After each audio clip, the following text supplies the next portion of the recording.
Philippines, 1,500 US dollar is roughly 87,000 Philippine pesos. Is a man with that much money a king or just average to you? If your foreigner boyfriend earns 1,500 US dollar every month, would you quit your job to be a full-time housewife, or is that not enough money to support you both? Be honest. Out of that 1,500 US dollar, how much do you expect him to give to your parents every month? 5,000? 20,000 or nothing at all? What is your name and how old are you? Angel, and I'm 18 years old. Your height is very beautiful, Angel, and she's very slim. Very beautiful. Okay, so Angel, here's the very first question. In America, 1,500 US dollar is broke. You might live in a car. In the Philippines, 1,500 US dollar is roughly 87,000 Philippine pesos. Is a man with that much money a king or just average to you? For me, in living here in the Philippines, I think it is just average as well. But for the poor people, it will be a king. But in my own opinion, I think no, because as times goes by, the living here in the Philippines, became more higher, and the prices of the goods that we are buying becomes more higher. Inflation. Yes, because of inflation. I think as times goes by, that 87,000 will become less more valuable. How much do you think is considered like a king here in the Philippines? I can say, Like like let's say monthly, I think more than 100,000. I think. more than 100,000 Philippine pesos. Now, if your foreigner boyfriend earns 1,500, she's smiling. Why are you single? Yes. She's single. So, I mean, this is just an example, be. Okay, if your foreigner boyfriend earns 1,500 US dollar or 87,000 Philippine pesos every month, would you quit your job to be a full-time housewife, or is that not enough money to support you both? Boyfriend or husband? Boyfriend. No. I don't want to be dependent on someone. I will still try to, earn money on my own, even though there is someone who's supporting me. Okay. How about if you're married already? He is your husband. It depends on the situation. If we already have kids, maybe I will focus on our kids first. Then if we're just married and I do not yet have kids, then I will still try to work so that I can also buy the goods that I want. Okay. But he's willing to support you with everything. But I'm an independent woman. I always love to, work for my own as well. Okay. Okay. Be honest, out of that 1,500 US dollar, how much do you expect him to give to your parents every month? 5,000, 20,000, or nothing at all? It depends on him po. It depends on the amount that he wanted to give. And I will not force him to give if he doesn't want to give to my parents. But are you going to ask him to give your family, like your parents? It depends on the conversation that we were going to have. But I think, of course, because my parents is also my responsibility as well. Okay, it's your but you're married. Yes, it's our responsibility to Even though you're provide for our parents, because our parents, help us to grow. So it is also important that we return to them in that kind of way, because when they will become older, for sure they won't be able to provide for themselves because they become more weaker as time goes by. So it is important that we support them as well as children. okay. As the daughter of your parents, how much do you think is enough for you to support them every month? I think 5,000 is enough for to I know it every month. Above 20,000, I think, because just like what I've said earlier, um, daily living, because of inflation, becomes more hard. Because of inflation. Okay, last question.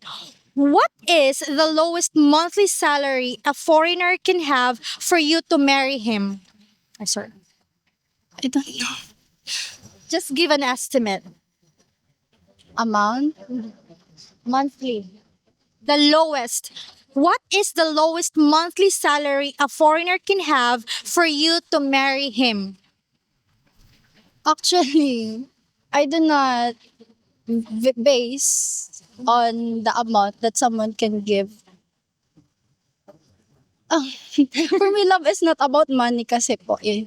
It's not about the money that he can give. As long as he can provide for our daily needs like that, even though he is a foreigner or a local Filipino, that's what matters, that I live and I feel love. Okay, it doesn't matter. So let's say if he had only $800 US dollars, which is 45,000 Philippine pesos, would you stay or say goodbye? Stay. Stay. Okay. You're single? How long have you been single, Beth? 19 years. Also, no boyfriend since birth. Yes po. Is still studying? Yeah. What are you studying? Accountancy. What is your name and how old are you? I'm Kyla po. I'm 22. I really love your formal attire. It's giving like she's working in the office or something, you know? In the Philippines, 1,500 US dollar is roughly 87,000 Philippine pesos. Is a man with that much money a king or just average to you? Well, if we consider that $1,500 in a day, I would say not necessarily a king, but you would live a very good life. You would afford so many things more than your needs. But say in a year, I think that's just average. Monthly. Or monthly, that would be pretty good too, because I think um some average Filipinos earns way less than that. So I think you'd afford very good things more than your needs, as I've said, and a lot of your wants too. So I think that's pretty good. That's a pretty good income or money to spend. Okay, pretty good. Does that mean he could live like a king here in the Philippines with that amount? I would not say a king. I would not regard that as a king, because I think kings just lives in palaces and affords everything they could ever want. But $87,000 you could afford so much, but not necessarily everything. This is just an example. If your foreigner boyfriend earns 1,500 US dollar every month, would you quit your job to be a full-time housewife or is that not enough money to support you both? I would say that would be enough, but I would not say I would quit my job, because I love what I'm pursuing, and I am it's more of not financial aspect that I would consider, but more of my passion. So more on my personal choice to continue working. I ask you that because a lot of younger, the younger generation now, they would really choose to, they would choose their career over becoming a housewife, like stay home, take care of the family. How about, let's say, because the question is, if you're foreigner boyfriend, how about if you're married? And then your husband asks you to stay home, take care of your kids, the family. Oh, I would say we have to meet halfway. I would say we have to meet halfway, because I'm very much of a career person. So there are some non-negotiables for me, which is like working. I could stay at home. Well, architecture, I'm pursuing architecture. We can work at home. If I am asked to stay at home and take care of kids, I I can I can do it, but I also need to spend uh time to work for my career. So it's like working at home and taking care of the kids. I can, Oh, that's a good idea, right? Work from home. yeah. Okay, work at home. Yeah, it's also good, right? That sounds actually good. Okay, be honest. Out of that 1,500 US dollar, how much do you expect him to give to your parents every month? 5,000, 20,000, or nothing at all? To my parents, I would not expect anything because my parents are more my responsibility, not his. So I would provide for my parents. How about what's your opinion about women who are asking their partners to support her family, like her parents?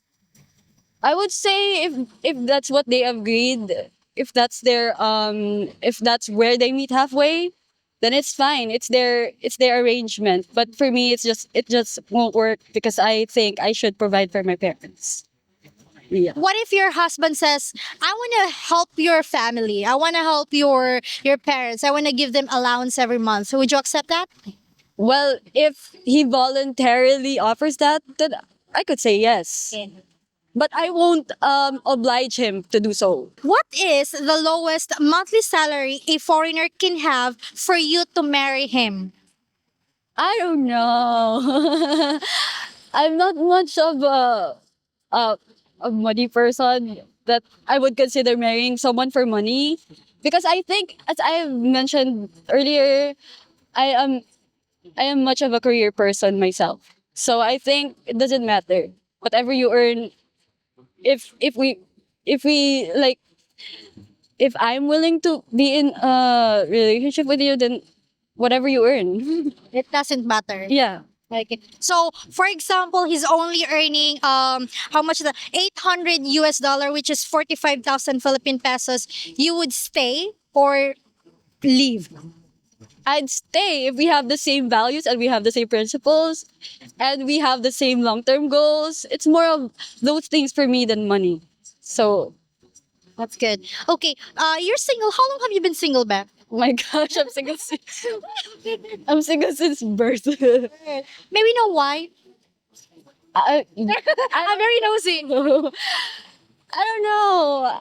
I mentioned earlier too that I'm a career person. I like working, so I did not pay that much attention to romance and all those stuff. Would you ever date a foreigner? I don't know if the personality is good. Why not? Okay. Okay. Well, you also mentioned that you're still studying and you're studying architect. Yep, I'm studying architecture. May we know what's your name and how old are you? I'm Joy, 27. In the Philippines, 1,500 US dollar is roughly 87,000 Philippine pesos. Is a man with that much money a king or just average to you? For me, it's an average. Because, paano ba? English talaga. I Basic speak in lang. English. It's not too much for me. Because I'm a working person. So 87,000, it depends how you live. If your foreigner boyfriend, this is just an example, if your foreigner boyfriend earns 1,500 US dollar every month, would you quit your job to be a full-time housewife, or is that not enough money to support you both? Depends. Again, it depends on your partner. If he's willing to give or support you, or if he said that you don't need to work, I will support you, then okay.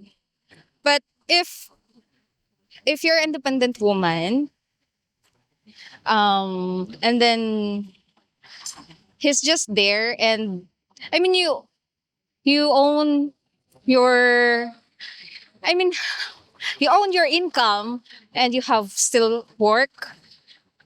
And depende kasi sa partner. Depende sa partner if willing siya, if he's willing to support you, and then go. You will stay at home as a housewife. Yes. Be honest, out of that 1,500 US dollar, how much do you expect him to give to your parents every month? 5,000, 20,000, or nothing at all? Nothing.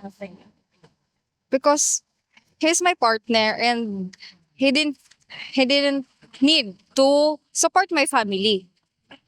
Kahit ako na lang yung i-support niya, not naman family ko. Kasi syempre, I'm his partner, so why should I parang ask him parang to support my family, parang magiging burden na din kasi yun sa kanya. It's his burden if he's gonna support your family. Okay, you as his partner, definitely you, right? He needs to support you because you're the partner. Okay. What is the lowest monthly salary a foreigner can have for you to marry him if he only had 800 US dollar, which is 45,000 Philippine pesos? Would you stay or say goodbye? I would stay if I love the person. Oh, yes. How about the lowest salary a foreigner can have for you to marry him? Lower salary. Depende. It depends. Because if I am working and he's working, that would be enough for the family. Yeah. Okay. You said you're 27 years old. Are you still working, ma'am? Yes, I'm working. May we know what is your job if it's okay? I'm a bank teller.